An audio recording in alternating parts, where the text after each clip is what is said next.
à tous et à tous. On est ravis de vous retrouver ce soir pour le webinaire Info Condo sur les crédits d'impôt pour maintien à domicile au Québec. C'est Jean-Pierre Bouchard, président du conseil d'administration du chapitre de l'Outaouais du RGCQ et gestionnaire, qui sera votre conférencier pour la soirée et qui vous éclairera sur les étapes à effectuer pour cette demande de crédit d'impôt. Vous pouvez poser vos questions dans le chat et nous y répondrons à la fin. Pour les personnes inscrites sur le site web, vous allez recevoir l'enregistrement ainsi que la présentation dans les prochains jours par courriel automatiquement. Puis pour ceux et celles qui sont sur Facebook, si vous souhaitez recevoir ces éléments, vous allez pouvoir adresser un courriel à l'adresse courriel que je vais insérer dans le chat. Et sans plus tarder, je laisse la parole à votre conférencier et vous souhaite une très bonne soirée. Merci. Bonsoir tout le monde. Ça fait plaisir d'être de nouveau avec vous. Ça fait quand même plusieurs webinaires que je fais. La participation est toujours intéressante. Je vais commencer par partager mon écran.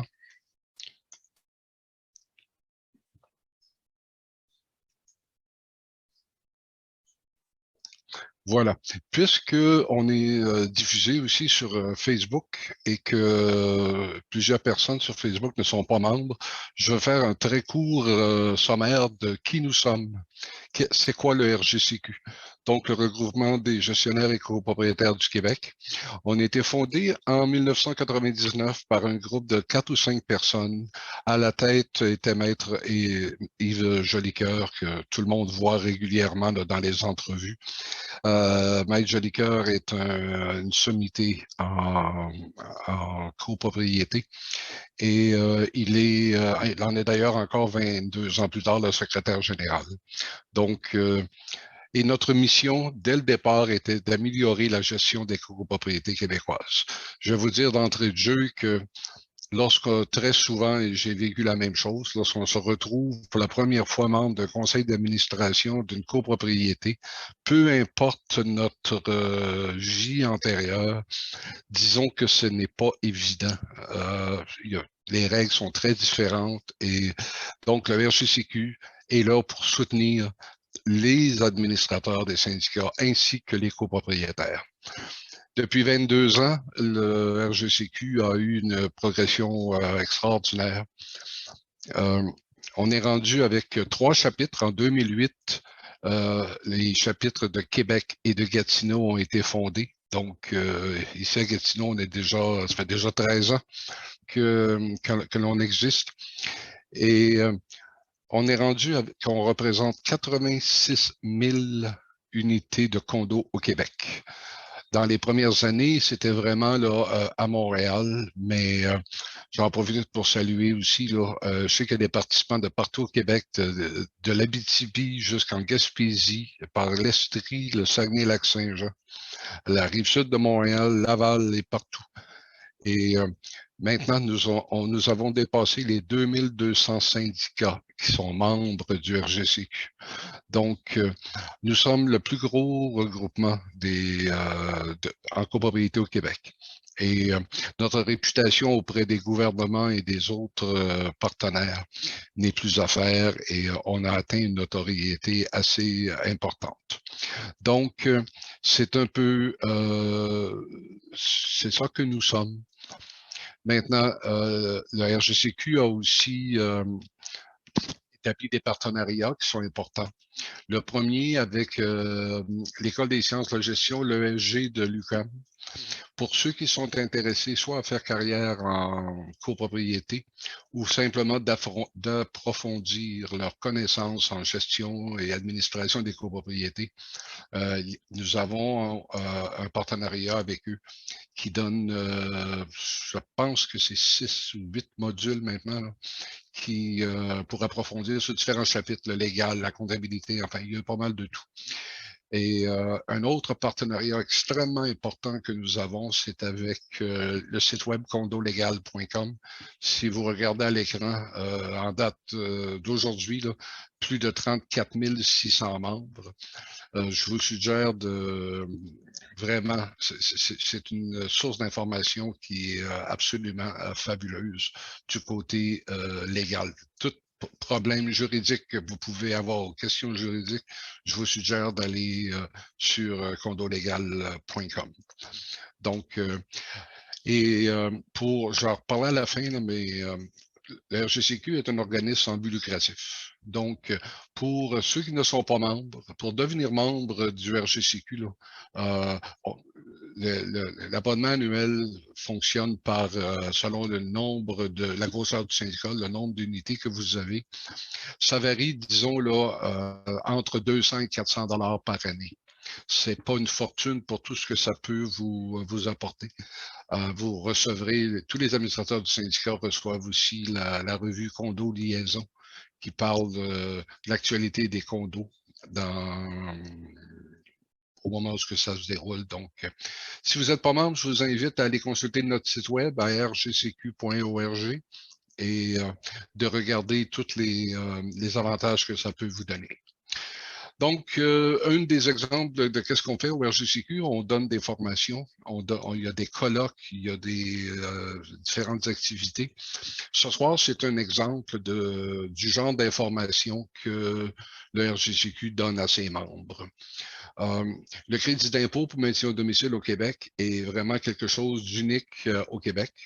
Et donc, mon but ce soir, c'est de vous expliquer comment ça fonctionne, qui est éligible, qui ne l'est pas et de quelle façon que vous devez procéder pour compléter pour donner à vos copropriétaires ce formulaire-là. Donc, on va débuter avec ça. Donc, qui est éligible? C'est important de savoir qui l'est. Donc, il faut être propriétaire et résident d'un condo. C'est la première obligation. Un aparté là-dessus, ce programme-là du gouvernement du Québec a plusieurs volets. Donc, si une personne une personne qui a plus de 70 ans, habite dans sa propre maison, ce n'est pas, évidemment, ce n'est pas un condo, donc ce n'est pas ce formulaire-là qui s'applique, mais il y a un autre formulaire, un autre volet de ce programme-là du gouvernement qui permet à ces personnes-là aussi d'appliquer pour ça. Il y en a un pour les locataires aussi, il y en a un pour les personnes qui vivent en genre de résidence pour personnes âgées. Donc, il y a plusieurs choses, mais celui-ci, ce soir, qu'on parle uniquement, c'est pour la copropriété. Donc, il faut être copropriétaire et résident d'un condo. Il faut avoir 70 ans au 31 décembre de l'année qui précède. Donc, on est en 2022. On parle là, présentement là, de faire le formulaire pour 2021. J'ai souvent eu dans le passé des questions, là, est-ce qu'on fait du prorata si la personne a eu 70 ans au mois de novembre, au mois de mars? La réponse est non. Si la personne a eu 70 ans au 31 décembre, elle a le droit à son crédit pour l'année. Aussi, il faut être résident du Québec aux fins de l'impôt provincial. Et souvent, les administrateurs, on a des copropriétaires investisseurs. Nous, ici à Gatineau, aussi, on voit une situation, c'est qu'Ottawa est juste de l'autre côté de la rivière. Il y a des propriétaires qui leur résidence principale est en Ontario, mais qui ont un condo au Québec. Et même s'ils s'en servent comme chalet, ces personnes-là ne font pas de rapport d'impôt au Québec. Donc, ils sont éligibles uniquement s'ils font un rapport d'impôt au Québec. Ils sont résidents du Québec aux fins de l'impôt provincial. La dernière chose que la loi dit, c'est faire une demande à son syndicat ou à son gestionnaire avant le 31 décembre. Bon, moi là-dessus, j'ai une certaine flexibilité. Peut-être que moi, mon opinion est que, vous savez, beaucoup de personnes ne connaissent pas ce rabais d'impôt. Et pour le syndicat, ça ne nous coûte rien de leur faire ce formulaire-là. Donc, moi, ce que je fais, c'est qu'à chaque année, j'envoie un courriel à tous mes copropriétaires et je leur dis, il y a un crédit d'impôt. Si vous avez 70 ans dans l'année, retournez-moi un courriel et je vais vous préparer votre formulaire. L'autre chose aussi que je fais, c'est que vous savez, Comme j'ai des personnes, si la personne avait reçu son formulaire en 2019 puis en 2020, ben, je ne vais pas lui demander à nouveau de faire la demande en 2021. Si la personne avait 70 ans l'année passée, ben, elle a au moins 71 cette année. Donc, c'est un service à leur rendre à nos copropriétaires les plus âgés. Et donc, mais ceci, c'est vraiment être éligible. C'est quand même important que ce point-là soit là, qu'il faut en faire la demande. Il y a des personnes qui, même si je leur envoie un courriel, ou il y a des personnes qui ils vont arriver et me dire ben, je ne le savais pas, peux-tu m'en donner un pour les 3 dernières années? La réponse est non. Vous n'avez pas fait votre demande. Désolé, je vais vous en faire un cette année, là, mais pour les années précédentes, là, je ne commencerai pas à faire des amendements. Donc, si on refuse, les personnes qui se réveillent tout d'un coup avec ça, c'est cette clause-là de la loi qui nous permet de dire non, on l'a fait cette année et vous l'aurez pour les années suivantes. Rapidement, qui n'est pas éligible? Ben, les locataires. Même s'ils ont plus de 70 ans, les locataires ne payent pas de frais de condo et on va le voir un peu plus tard que le rabais est basé sur le montant des frais de condo que les personnes payent. Donc, un locataire paye un loyer, ne paye pas de frais de condo au syndicat. Donc, les locataires, même s'ils ont 80, 90, ne sont pas éligibles à ça. Les copropriétaires qui louent leur unité, ben, c'est pas du maintien à domicile, ne sont pas éligibles parce qu'ils n'habitent pas l'unité. La même chose s'applique dans plusieurs cas, plusieurs copropriétaires peuvent avoir 2 ou 3 unités. Ils en habitent une et ils en louent 2, 3 ou 4 autres. Ben, ils ont droit au formulaire uniquement pour l'unité qu'ils habitent en permanence. Donc, ce que je disais tantôt, les copropriétaires dont l'adresse de résidence permanente n'est pas au Québec, ils ne font pas de rapport d'impôt standard au Québec, donc ils ne sont pas éligibles. Puis finalement, ceux qui n'en font pas la demande, malgré qu'on leur dit, ou même si on ne leur dit pas, si jamais, tant qu'ils ne vous la demandent pas, vous n'êtes pas obligé de leur donner. D'accord? Donc, les obligations légales du syndicat. Ça, c'est important de comprendre que c'est la loi de l'impôt du Québec et un syndicat de copropriété, ses administrateurs ou son gestionnaire, est tenu de faire cet exercice-là. Les copropriétaires y ont droit et c'est une obligation légale du syndicat de le faire. Et je ne rentrerai pas dans ces détails-là, mais Revenu Québec a les moyens d'imposer des pénalités aux syndicats qui refuseraient d'obtempérer à cette obligation. Donc, la première chose que le syndicat est tenu de faire, c'est qu'il faut déterminer les coûts admissibles qui sont inclus dans les charges. Ça va devenir plus clair tantôt. Je vais passer à travers la présentation des obligations et comment faire, et ensuite, je vais vous faire une démonstration réelle sur un formulaire que j'ai déjà commencé à préparer. Fait que ça va tout entrer, tout ça va se mélanger ensemble lorsque vous verrez aussi la démonstration que je vais vous donner. Donc, la première chose, c'est que le crédit d'impôt est basé sur des coûts admissibles. Le gouvernement a décidé que certains coûts étaient admissibles et d'autres ne l'étaient pas. Je ne sais pas pourquoi, mais souvent on me pose la question quand je fais cette présentation. Oui, mais telle chose n'est pas sur le formulaire, mais il devrait y être. Mais il n'y est pas, puis on ne peut pas changer ça. Il faut se tenir à ce que le formulaire nous dit. La deuxième chose, c'est qu'il faut préparer le formulaire qui est une déclaration de renseignement de crédit d'impôt pour maintien à domicile. Et je vais vous le montrer dans quelques minutes. Donc, c'est une obligation de le préparer. Obligation d'en remettre 2 copies au copropriétaire et une obligation aussi d'envoyer une copie à Revenu Québec avant le 28 février de l'année.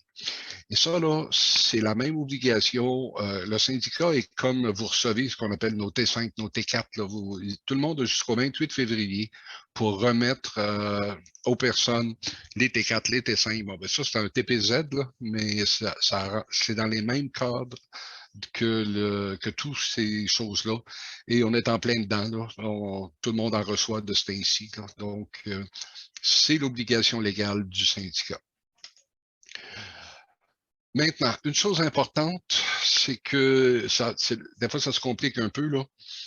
Si vous avez, si votre complexe de copropriété chez vous, c'est un vertical et au moins un horizontal et au moins 2 verticaux, chaque syndicat est tenu de préparer une déclaration. Donc, si vous êtes l'administrateur d'un vertical et qu'en plus de ça, qu'il y a un horizontal, ben, même si c'est le vertical qui perçoit très souvent les frais de condo et qui les remet à l'horizontal est tenu de faire son formulaire également. Vous allez voir que les dépenses admissibles ne sont pas les mêmes. Comme à titre d'exemple, le déneigement est une dépense admissible. Souvent, le vertical ne fait pas de déneigement. C'est l'horizontal qui s'occupe du déneigement de tout le complexe de 2-3 verticaux. Donc, légalement parlant, vous ne pouvez pas déclarer ce que le syndicat a payé pour du déneigement parce que vous n'en faites pas. C'est l'horizontal qui devra le faire. Donc, je vais y revenir une couple de fois, mais c'est très important que ça se passe comme ça. Et dans ce cas-ci, si un copropriétaire a un vertical et un horizontal, ben, il va avoir 2 formulaires à inclure dans sa déclaration de revenus. D'accord? On va y revenir un peu plus tard. Donc, 2 formulaires. Le premier, c'est le coût des services admissibles et le deuxième, la déclaration de renseignement. Une chose qui est bien faite, ça a changé il y a quelques années, c'était pas comme ça au début, mais Revenu Québec s'est amélioré, c'est que le formulaire de coût des services admissibles est maintenant inclus dans le formulaire déclaration de renseignement. Donc, plus besoin d'aller chercher celui de coût des services admissibles. Là. En allant chercher le formulaire déclaration de renseignement, vous avez les 2 formulaires qui sont là. Bon, pour chacun des formulaires, il y a 2 versions. Une version que vous imprimez et complétez manuellement. Je sais qu'il y a des personnes qui sont absolument pas confortables à faire des choses à l'écran. Donc, vous pouvez télécharger, imprimer le formulaire. Si vous avez plus qu'une personne dans votre syndicat qu'un copropriétaire qui a plus de 70 ans, vous allez pouvoir faire plusieurs photocopies, là, mais c'est disponible là-dessus. Vous pouvez aussi, puis là, je vous donne l'adresse ici, là, que vous pouvez télécharger le formulaire du site de Revenu Québec. C'est là qu'il faut le prendre. Maintenant, certaines personnes vont dire, oh, ben, je l'avais l'année passée. Le formulaire change à chaque année, même si c'est uniquement l'année d'imposition. Vous allez voir qu'en haut à droite du formulaire, comme sur toutes les T4, T5, les rapports d'impôt, c'est toujours l'année d'imposition qui est là. Donc, si vous complétez un formulaire, un ancien formulaire de 2020 ou de 2019 pour l'année 2021, le copropriétaire risque de se les faire rejeter. Donc, ici, je vous donne, le site de Revenu Québec, avec l'adresse que je vous ai donnée, ça vous amène ici. Et vous voyez ici, là, c'est marqué le document PDF remplissable à l'écran ou le document PDF. C'est l'un des deux. Donc, le PDF en bas, c'est celui que vous imprimez, que vous complétez manuellement. Puis le PDF remplissable à l'écran. Puis je vais vous dire, là, ça nous sauve un temps énorme, le fait que ça se fait à l'écran. Donc, c'est très bien fait. Ils se sont bien améliorés au fil des années et c'est vraiment là, relativement facile. Donc, voici le formulaire qui est le premier, qui est le coût des services admissibles. Donc, comme vous voyez ici, je vous ai dit, là, en premier, vous avez l'année d'imposition qui est 2021. Donc, je vais passer pas trop vite là-dessus parce qu'il y a des choses importantes à comprendre là-dessus. Là. Donc, à la case 10, total des charges de copropriété payées par l'ensemble des copropriétaires pour l'année 2021. Et là, c'est ça que ça inclut. Donc, toutes les contributions faites au fonds d'opération, vos frais de condo, là, le total de ça de tous les copropriétaires. Toutes les contributions faites au fonds de prévoyance, le total payé par tous les copropriétaires au fonds de prévoyance.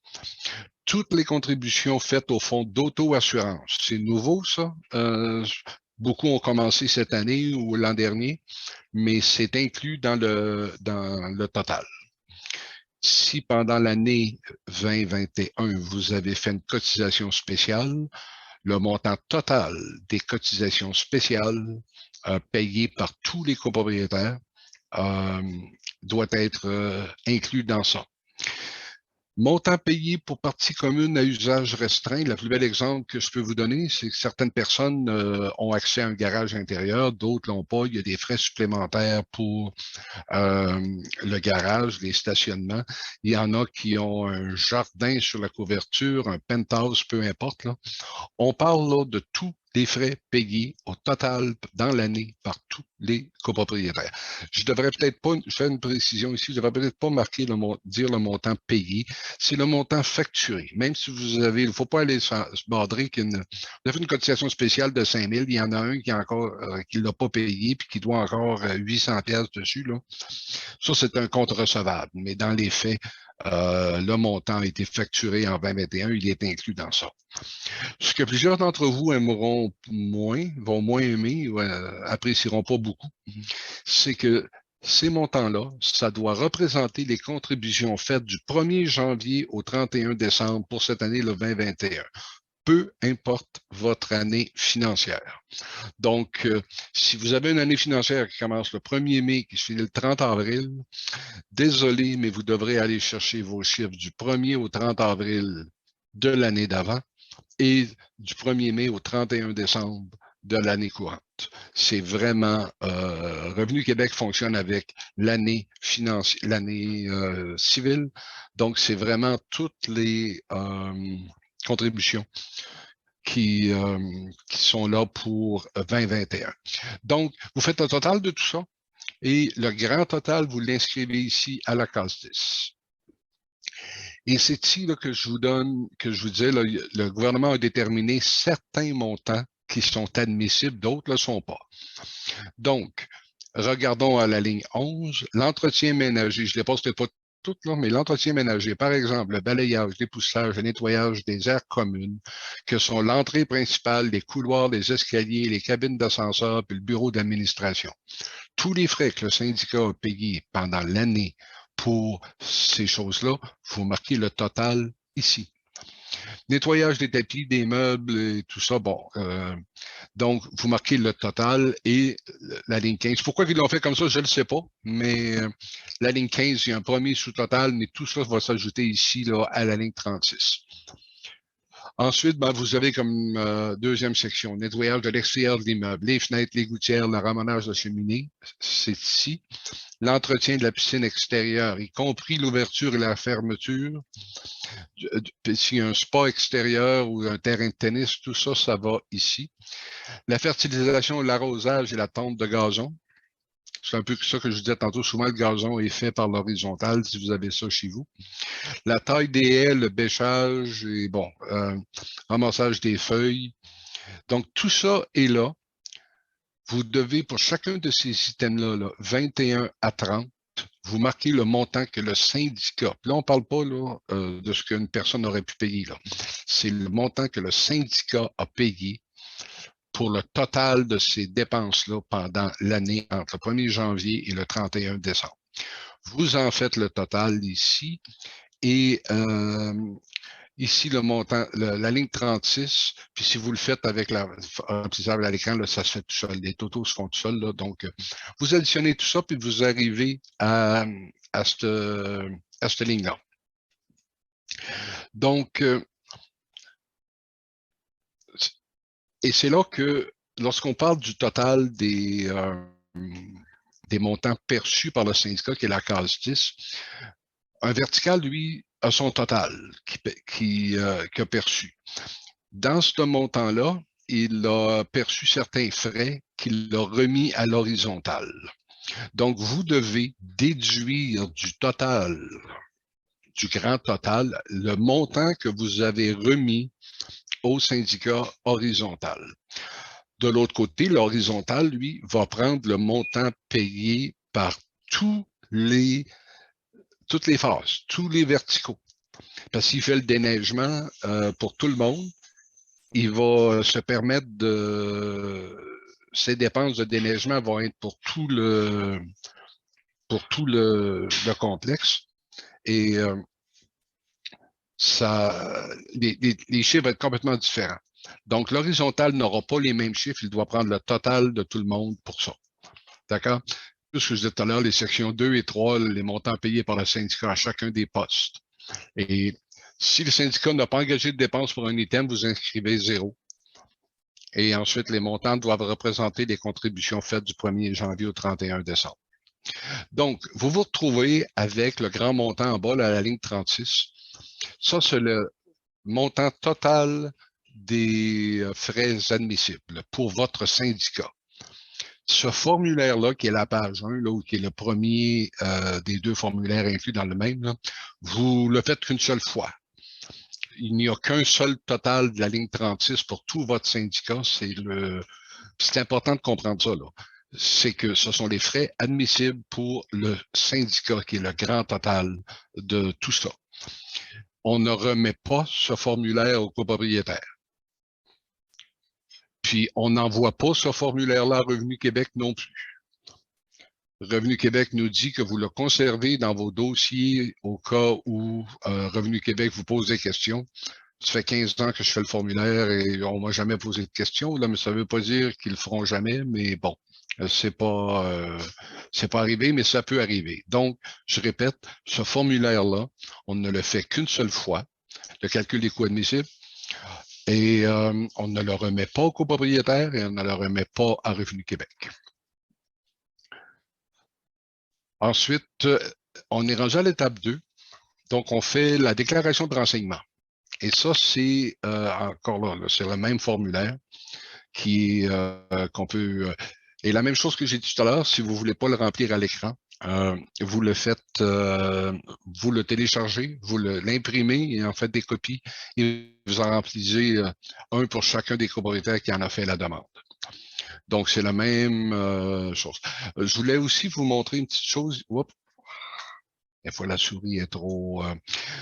si vous regardez en haut ici, si vous avez des copropriétaires anglophones, beaucoup là, peuvent demander, là, ça dépend où vous êtes au Québec, mais souvent, là, il y a plusieurs syndicats de copropriété ont plusieurs copropriétaires anglophones. C'est très facile, c'est que sur le site de Revenu Québec, vous cliquez ici sur English, ça va changer tout ça en anglais, c'est la même façon, mais vous allez pouvoir télécharger le PDF remplissable à l'écran en anglais. Donc, le rapport va tout se produire en anglais. On n'aura pas besoin de traduire, là. Puis, vous allez devoir réinscrire sur les coûts admissibles, mais vous l'avez déjà fait votre calcul pour les Français, là. Donc, c'est simplement de réécrire les mêmes chiffres et ça va assez rapidement. Okay. Donc, voici la déclaration de renseignement et c'est ça qu'on va remettre à nos copropriétaires. Donc, c'est toujours là, on a l'année 2021. La première partie, c'est le renseignement que le copropriétaire. Donc, le syndicat a toutes ces informations, le nom de famille, le prénom, l'appartement, le numéro de la rue, l'adresse, Québec, le code postal. Donc, et ça va changer à chacun des copropriétaires que vous devez faire. C'est pour ça que je vous dis que si vous en avez plusieurs et que vous le faites à la main, vous devez avoir besoin de plusieurs formulaires. La section 2, elle se fait, c'est l'identification du syndicat. Donc, vous avez des renseignements sur le syndicat, le nom du syndicat. Ici, là, j'attire votre attention parce qu'il y a je le dis en anglais, un edit, là, il y a le système valide votre numéro d'entreprise. Vous avez absolument, il ne vous laissera pas le faire si vous n'avez pas votre numéro d'entreprise. Et vous devez avoir un numéro d'entreprise valide. Donc, tous les syndicats de copropriété ont un numéro d'entreprise. Vous devrez en avoir un. Donc, avant de commencer tout ça, là, si vous ne l'avez pas par cœur, je vous suggère d'aller retrouver votre numéro d'entreprise. Donc, l'adresse du syndicat, le numéro. Ici, très souvent, si vous avez un gestionnaire externe, très souvent, l'adresse du syndicat est l'adresse du gestionnaire. Si c'est le gestionnaire externe qui complète le formulaire, il n'y a pas de problème pour que ce soit l'adresse du gestionnaire, sauf que le nom ou la raison sociale du syndicat doit être celle du syndicat et non pas celle du gestionnaire. Donc, la ville, village, municipalité, tout ça va. Et ici, c'est la ligne la plus importante, la ligne 15.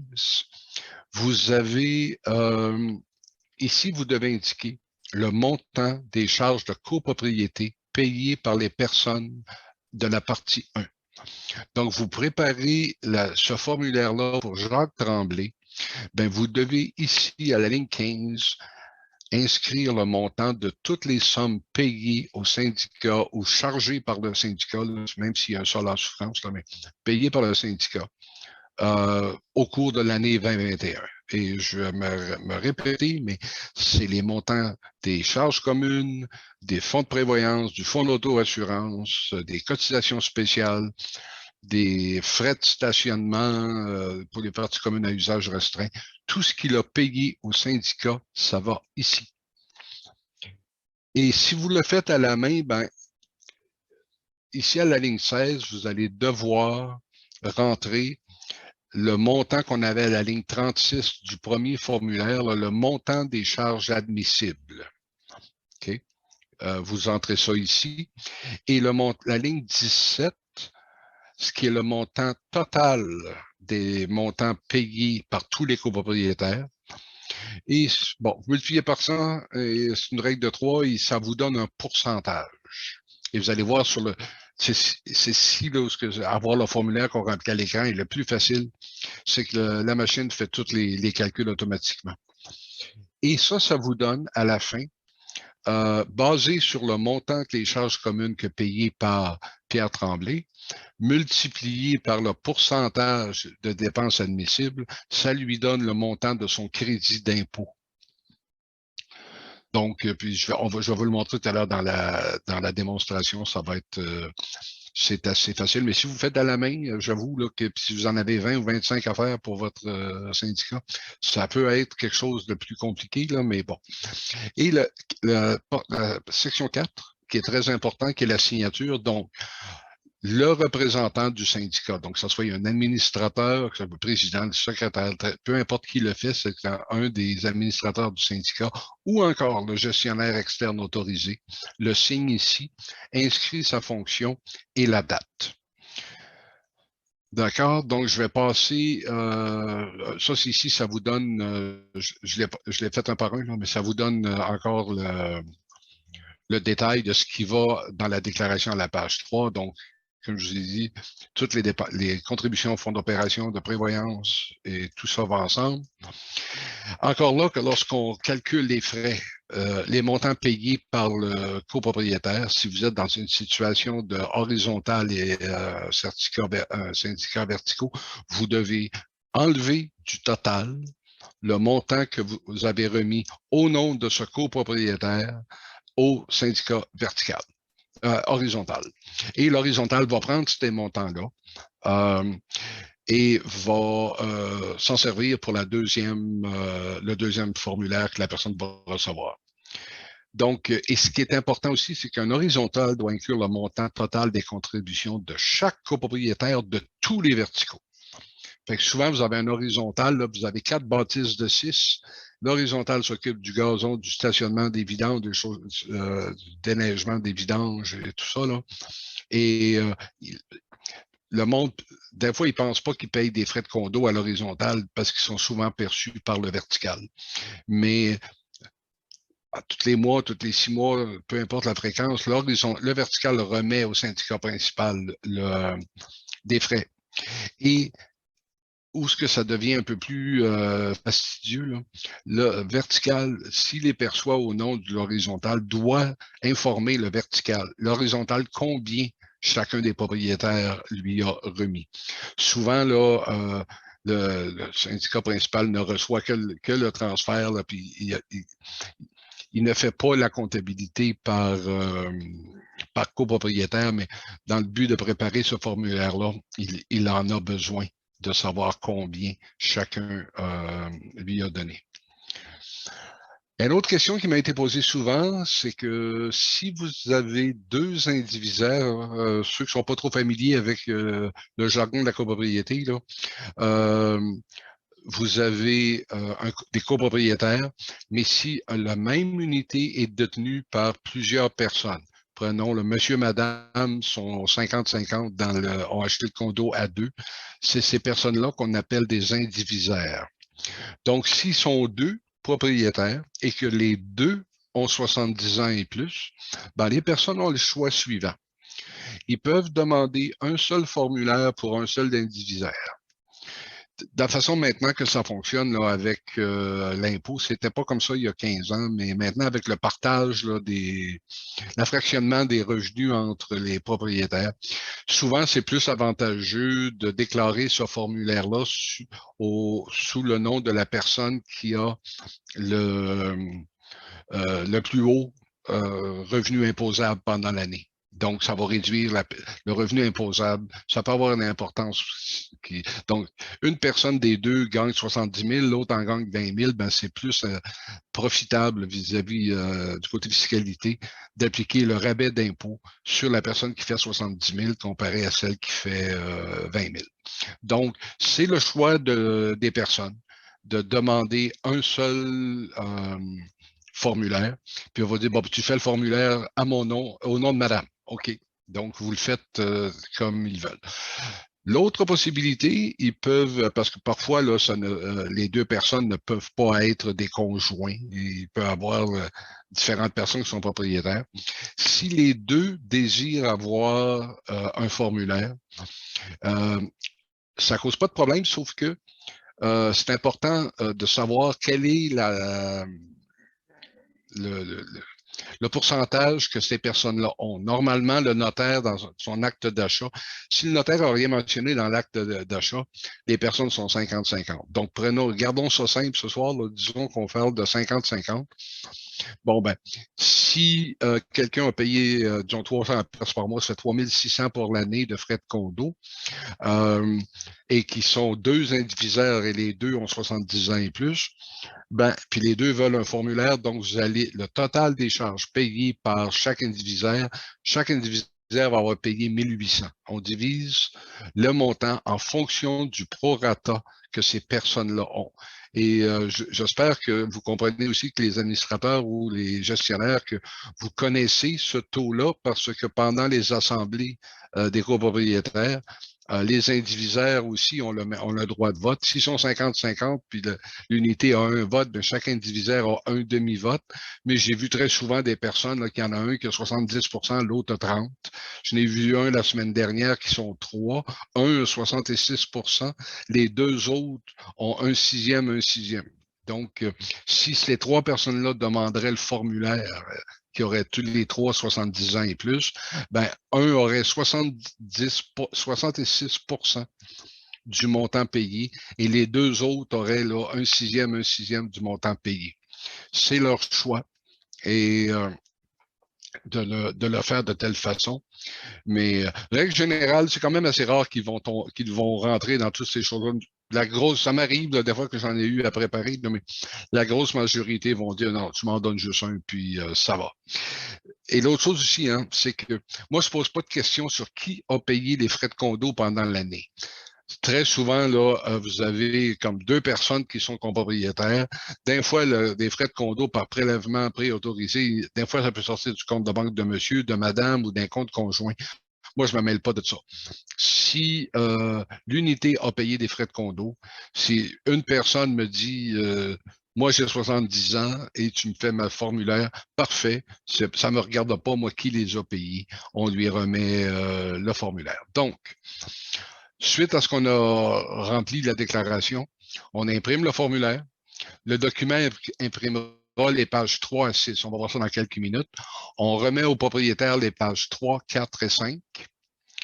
Puis là, ben, on recommence l'étape 2, la déclaration pour chacun des copropriétaires. Fait que si vous êtes un gestionnaire et que vous avez 78 clients qui ont 70 ans et plus, ben, vous aurez 78 formes à faire. OK? L'important qu'on a vu tout à l'heure aussi, c'est qu'on signe les pages 3, 5 et 6. Et bon, Ils ont bien fait les choses en faisant des. Parce que chaque copropriétaire, normalement, là, aujourd'hui, le monde souvent les fonds électroniques, mais déjà, c'est que tous les T4 étaient en deux copies. Un que tu envoies avec ta déclaration, l'autre que tu gardes pour tes dossiers. Donc, il faut encore leur en donner deux copies. Il faut en envoyer une à Revenu Québec, mais là, il en manque une. J'aime bien, moi, quand je fais quelque chose, de me garder une copie pour mes propres dossiers. Donc, avant de faire celle de l'envoyer à Québec, faites-vous une copie pour garder ça dans vos registres. Donc, la page 6, il faut l'envoyer à Revenu Québec. La page 6 de chacun des formulaires. Donc, si vous en avez fait 78, vous avez 78 formes à mettre dans l'enveloppe. Au plus tard, le 28 février. Je vous disais au début du webinaire que c'est la même chose que les T4. Là. Et donc, au plus tard, le 28 février. Revenu Québec peut vous imposer une pénalité si vous négligez de le faire parvenir une copie ou si le formulaire est en retard. Donc, c'est important. Et vous avez ici l'adresse et le formulaire. L'adresse de Revenu Québec, vous l'envoyez est aussi indiquée sur le formulaire. Donc, c'est ce que j'avais à vous dire là-dessus. Je vais aller maintenant vous montrer, faire ma démonstration. Et ensuite, je prendrai les questions. OK. Voici ça, c'est la déclaration pour remplir à l'écran. Une petite chose, c'est que vous voyez peut-être que ma déclaration, je l'ai ouvert avec le fichier qui s'appelle Adobe Acrobat Reader. C'est gratuit, c'est fait spécialement pour ouvrir les PDF. Si vous ouvrez ce formulaire-là dans Chrome ou dans Edge ou votre navigateur régulier, il y a des fonctions que ça arrive des fois là, qui ne fonctionnent pas bien. Donc, l'idéal pour éviter, surtout si vous en avez beaucoup à faire, là, allez chercher le formulaire Adobe et ça va être facile. Donc, vous le téléchargez et vous l'ouvrez dans Adobe. Donc, la page 1, qui est la déclaration de renseignement. Non, je ne suis pas à bonne place. Je m'étais rendu trop loin. OK, voici la première page ici, qui est le coût des services admissibles. Okay. J'ai déjà rempli là, certains montants ici là, pour sauver un peu de temps ce soir. Là. Donc, moi, j'ai déterminé, avait fait tous mes calculs avant, j'ai déterminé que le montant payé par tous les copropriétaires de ce syndicat-là est 428 103 et 4. OK? Donc, c'est fait, c'est ce montant-là. Donc, pour l'entretien ménager, j'ai déterminé que j'avais 6 857,78. Ici, pour le nettoyage des tapis, j'en ai pas. Donc, je mets 0. C'est important de mettre 0 si on n'en a pas. Puis, le nettoyage des conduits d'aération, j'ai 1800. Non. Il me manque un 0. Voilà. Donc, si vous regardez avec celui qu'on fait à l'écran, j'ai rentré ces chiffres-là. Regardez ici, là, les totaux se font tout seuls. Le 428 avec les montants ici, le total se fait là, le montant se fait ici. Donc, les coûts des services qui sont admissibles, ça représente c'est 102 584,69 sur des revenus de 428 103 et 4. D'accord? Je vais répéter ça, là. Ici, à la case 10, c'est le montant perçu par tous les copropriétaires. Et le montant le montant ici de 102 000, c'est vos dépenses admissibles. Donc, puis sur c'est ce formulaire-là que vous ne donnez pas au contribuable, au copropriétaire, vous ne l'envoyez pas à Revenu Québec, c'est simplement votre base de calcul. Suite à ça, bon, on s'en va ensuite, bon, ça donne un peu l'information qu'est-ce qu'il y en est pour faire ça. Et là, automatiquement, on tombe sur la déclaration de renseignement. Et là, je vais vous montrer comment est-ce que ça peut fonctionner là, si vous le faites à l'écran. Regardez ici, là. J'ai pas eu besoin, moi, j'ai pas rentré ça parce que vous savez que comme mon 102 000, j'ai rentré d'autres montants tantôt, là. Automatiquement, le montant de votre charge admissible vient s'inscrire ici et le montant total de la case 10, ça le dit ici de la case 10, là, vient automatiquement s'inscrire ici. Et ça vous donne votre règle de 3, puis là, ça vous dit que 23,96% des charges de copropriété payées ou payables sont admissibles pour le crédit d'impôt. Si vous le faites à la main, vous devrez arriver avec ce montant-là. Donc, ce que j'ai à faire ici, donc, j'avais dit tantôt que c'est M. Pierre Tremblay. Et vous, simplement, là, ça se fait très bien. C'est pas compliqué de remplir ça à l'écran, là. Il est à l'appartement 203, puis 117, 1118 Belle-Rive. Puis il est à Gatineau, province de Québec. Puis J8Y. Oups, non.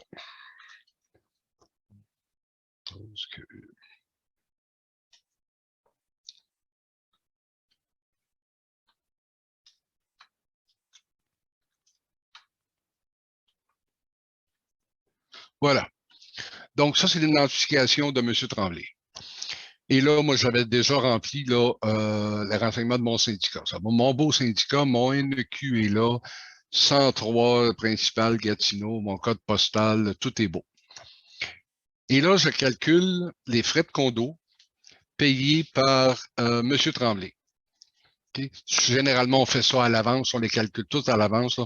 Donc, M. Tremblay, dans son... Et ça, c'est vraiment juste lui, là. Il a payé 5 015,60 dans son année. Okay? Ça lui donne un crédit d'impôt de 1201,74. C'est aussi simple que ça.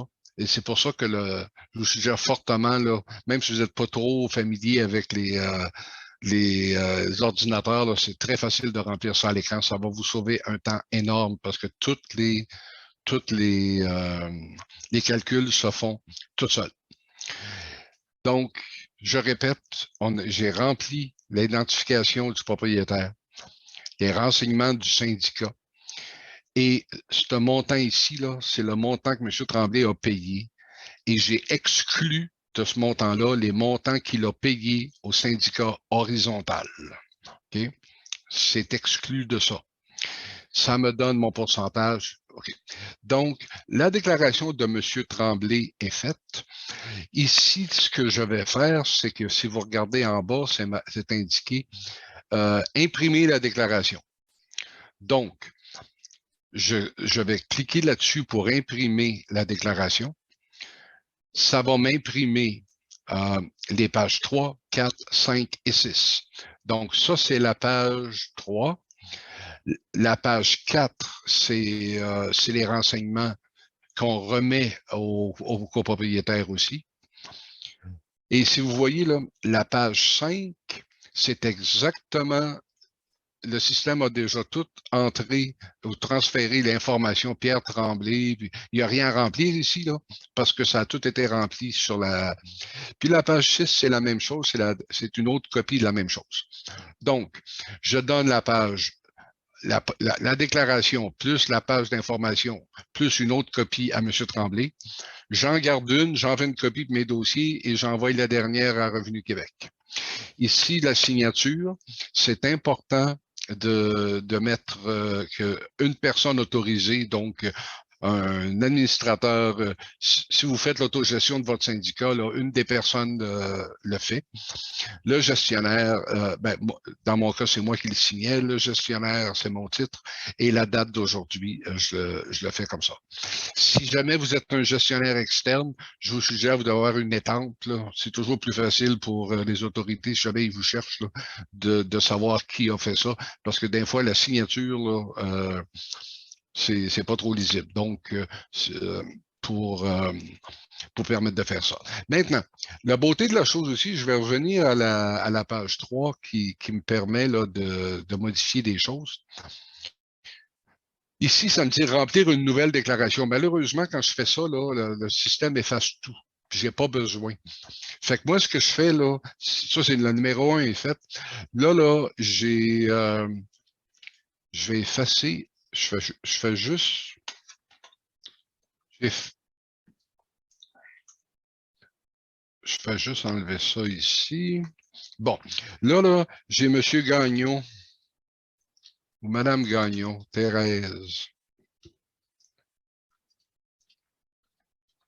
Souvent, ils sont tous sur la même rue. Fait qu'elle, là, elle est encore au 1118 Bellerive, mais elle, là, elle est au 107. Et là, Madame Gagnon, elle n'a pas payé 5015, elle a payé 4890 et 12. Donc, elle, son montant va être. Vous voyez, j'ai changé le montant ici, il vient automatiquement s'ajuster là, 1171. Bien là, la déclaration de Mme Gagnon, elle est faite. Comme je dis, on n'a pas besoin de refaire le calcul. Et le syndicat, ça reste le même, tout reste le même. J'ai juste modifié la partie 1. Donc, vous effacez la partie 1, vous le réécrivez le nouvel. S'ils sont sur des rues différentes, ben vous les enlevez toutes, là. Mais, donc, si vous en avez beaucoup à faire, là, un coup que la première, le calcul, la préparation est assez longue, le calcul des frais admissibles et ensuite, ben, lorsqu'on est rendu à ça, là, on fait juste changer la partie 1 avec la ligne 15, la partie 3. C'est les seules choses. Puis là, on réimprime de nouveau. Puis on fait le troisième, puis on fait le quatrième, et ainsi de suite. Donc, c'est ce que j'avais à vous montrer ce soir. On a encore quand même un certain temps, là. Je vais aller voir les questions.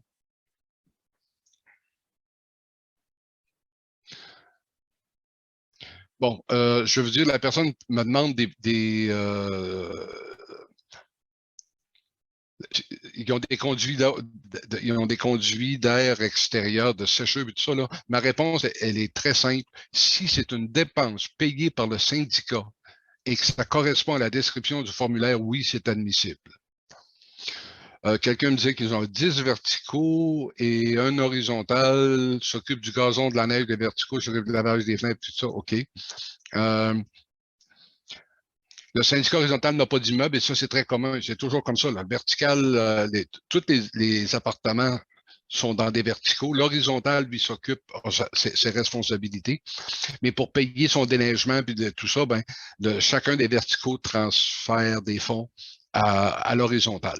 Donc, mais il faut réaliser une chose, c'est que les fonds dépensés par l'horizontale, ce sont des frais de condo payés par les copropriétaires des 10 phases dans votre cas. Donc, c'est pour ça qu'il est important de savoir combien.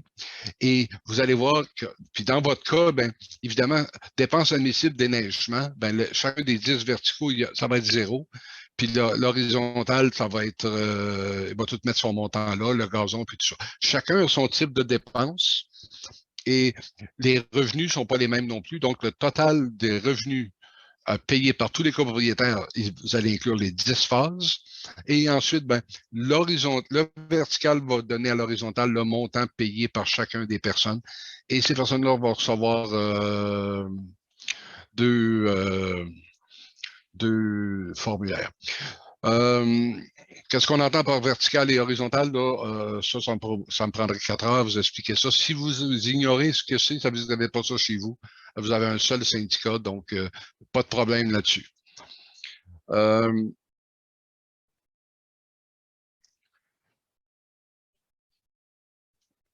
Ensuite, non, vous dites que si un copropriétaire qui a des charges verticales et horizontales a 4 formulaires à lui remettre, non, il y en a 2. Ben, c'est-à-dire, il y a 2 formulaires et il y a 2 copies de chacun des formulaires. Sur son rapport d'impôt, il a un total, un de son vertical et un de son horizontal. Il ne peut pas en avoir plus que ça. Là. OK. Ensuite, le lavage des vitres, une compagnie qui vient, je me suis fait dire qu'on ne pouvait pas. Non, écoutez, je vais revenir à ma première réponse. Peu importe qui fait le lavage des vitres, si c'est un entrepreneur, si c'est. Bon, c'est une dépense payée par le syndicat, donc c'est une dépense admissible. OK. aller plus loin.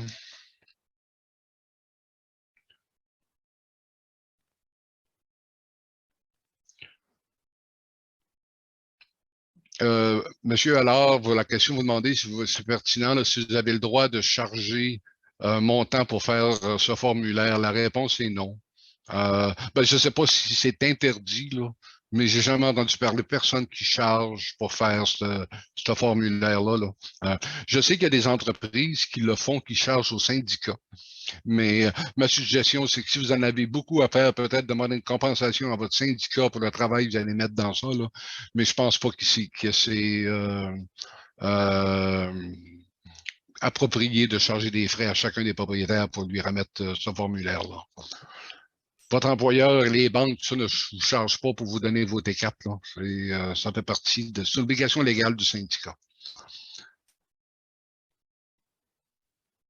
Bon, monsieur, il y a quelqu'un qui me dit pourquoi dissocier les deux syndicats horizontal et vertical? Il vous a donné les chiffres.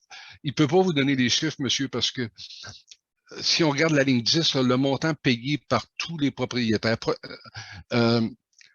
vous ne pouvez pas mettre le montant pour votre vertical. Il y a des dépenses qui s'appliquent sur votre vertical, comme lavage des vitres et tout ça, qui sont basées sur le pourcentage que l'on calcule est basé sur votre montant total des frais de condo payés.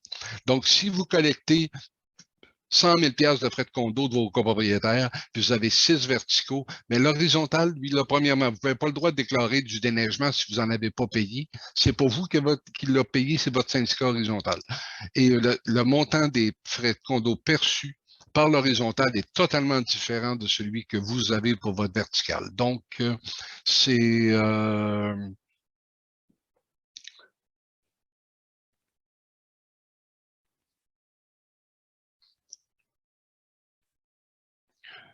Bon, quelqu'un me demande, là, il y a deux indivisaires. J'émets le document à chacun des divisaires en divisant les montants en deux ou à celui qui a effectué le paiement mensuellement. Je ne m'occupe jamais de qui a payé. T'sais, surtout, là, ça peut être le fils qui paye pour le père. Là, moi, là, c'est un copropriétaire, une unité, on a perçu 3 000 $ de frais de condo. On divise les montants en deux, du montant total ou encore selon le taux des indivisaires. Bon, la question est intéressante de Pauline. Si un copropriétaire n'a occupé son condo que 6 mois, quoi faire? Ben, le système le fait automatiquement, Pauline. C'est que lorsque vous allez inscrire dans les montants payés, prenons 2 unités une à côté de l'autre. L'unité 101 a payé 4 000 $ de frais de condo en 2021. L'unité 102, là, la madame qui a acheté là, au mois de juin, elle a payé juste 6 mois. Ben elle, le montant total de ses frais de condo qu'elle a payé, vous allez lui donner, son montant total va être la moitié de l'autre, hein, va être juste 6 fois 400 ou 6 fois 300. Donc, automatiquement, vous allez avoir le même montant le montant juste qu'elle a payé.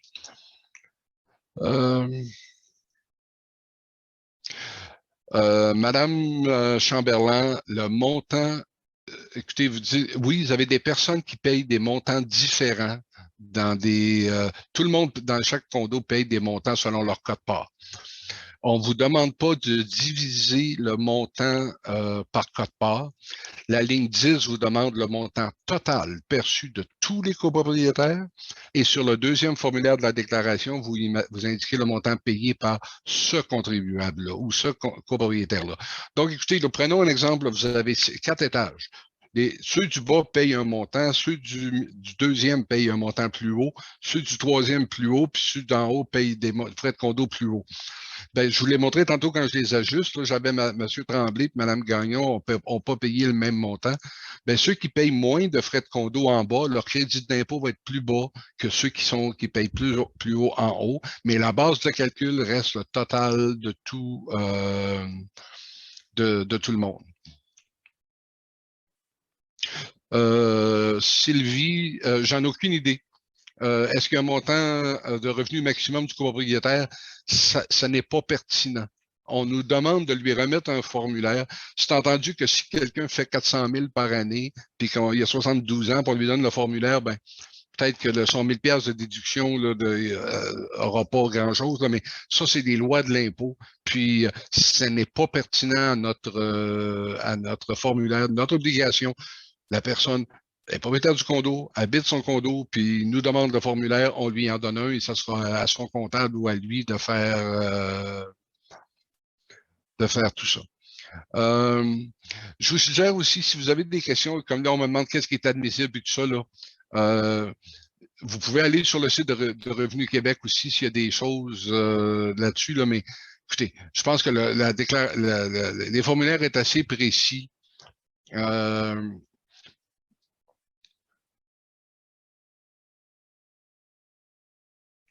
Bon, Madame Chamberlain, vous demandez, là, Madame n'a pas 70 ans, Monsieur là, ou peu importe la raison, là, dès qu'un des deux personnes d'un condo vous déclare avoir 70 ans au 31 décembre 2021, vous lui remettez le formulaire. Que Madame ait 72 ans et qu'elle vient d'épouser quelqu'un de 32 ans, c'est absolument pas important. Une personne propriétaire qui habite le condo vous déclare d'avoir plus de 70 ans. Faites-vous-en pas, là, avec le numéro d'assurance sociale et la déclaration d'impôt, les personnes vont trouver trouver leur âge. Fait que moi, j'embarque pas dans ce jeu-là. Il y a des fois des personnes qui me disent, moi, c'est 70 ans, puis je la regarde, je dis, bon Dieu, j'aurais donné 40, là, mais bon.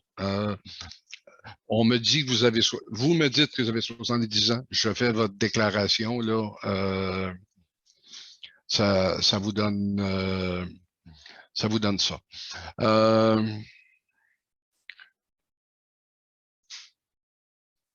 Non, Hélène Lacroix, je l'ai indiqué deux fois. Le montant des charges, le montant total inclut toute cotisation spéciale. Ça inclut les frais de condo, les contributions au fonds de prévoyance, contributions au fonds d'auto-assurance, cotisations spéciales, ainsi que les montants payés pour les parties communes à usage restreint. Madame Pépin, je pense que oui, vous devriez. Elle me demande, elle dit que elle avait sa maison et là, elle habite un condo depuis juillet. Je pense que vous aurez, votre syndicat va vous donner un crédit d'impôt pour simplement de juillet à décembre, les montants que vous avez chargés, vous avez payé de frais.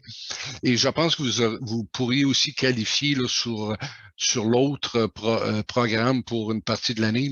Allez sur le site de Revenu Québec, mais c'est une bonne question. Ça pourrait vous... on a déjà dépassé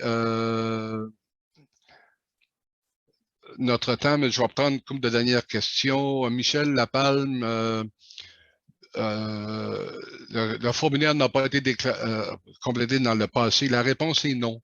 Vous ne retournez pas en arrière. Premièrement, ça vous donnerait beaucoup de travail de le faire.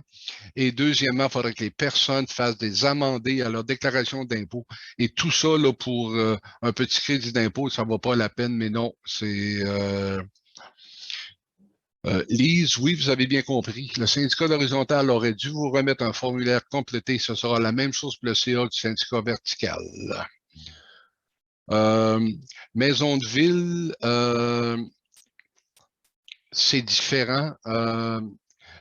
La question de monsieur ou madame JT, là, encore là, les maisons de ville, c'est qu'il y a très peu de dépenses payées par le syndicat dans votre cas. Là. Votre gazon, souvent, là, vos frais de condo sont très, très, très bas. Fait que souvent, là, c'est simplement certaines parties communes, des choses comme ça. Mais vous pouvez faire le calcul. Faites-le aussi là, pour voir qu'est-ce qu'il y en est. Là. Mettez les frais de condo payés par tout le monde et regardez dans chacune des items combien le syndicat a payé. Et je vais le terminer là-dessus. C'est vraiment là un point important. C'est que faut que les dépenses admissibles aient été payées par le syndicat et non pas là, une personne là, qui va changer sa porte. Puis souvent, dans les maisons de ville, c'est ça, c'est que beaucoup de dépenses sont à la charge de chacun des copropriétaires. Vous n'avez pas droit à ça parce que c'est le propriétaire qui paye, ce n'est pas le syndicat. Clémence, on va terminer là-dessus. Je sais qu'il y a encore, je veux juste regarder encore s'il y a... Lise, j'ai déjà répondu à votre question. Là, si ça fait juste 6 mois, le système va vous demander le montant payé. Donc, le montant payé, ça va représenter uniquement 6 mois sur de l'année. Donc, automatiquement, la personne va être capable de...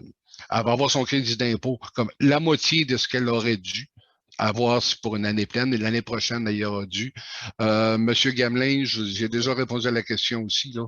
Le crédit d'impôt, on ne s'occupe pas du salaire du copropriétaire. Il répond aux critères, on lui demande il nous demande un formulaire, on lui en donne un, et ce sera à lui à Revenu du Québec de s'arranger avec sa déclaration d'impôt. On termine là-dessus. Madame Beauvais, merci. Merci beaucoup, Monsieur Bouchard, pour cette présentation et les nombreuses réponses. Je vous invite tous et toutes à nous retrouver nos services et nos prochains événements sur rgcq.org.